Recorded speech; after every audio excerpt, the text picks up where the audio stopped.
माझ्यामुळे किंवा आणखी कुणामुळे ती कधी मनात आणू नका.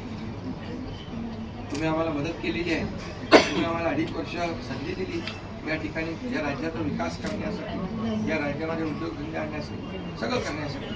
त्यामुळे तुम्ही निर्णय घ्या. तुम्ही तुमचा निर्णय जो आहे तो निर्णय एक बाबा महायुतीचे म्हणजे प्रमुख म्हणून किंवा NDA, आमचे NDA, देशामध्ये NDA आणि महाराष्ट्रात नाही.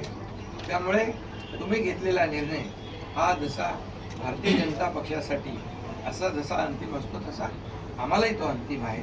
त्यामुळे तुम्ही निर्णय घेताना कुठलंही काही असं वाटू नका की माझी अडचण आहे का, एकनाथ शिंदे काय अडचण आहे का, बिलकुल नाही. त्यामुळे मी काल मोदी साहेबांनाही फोन केला, अमित शहा साहेबांनाही फोन केला.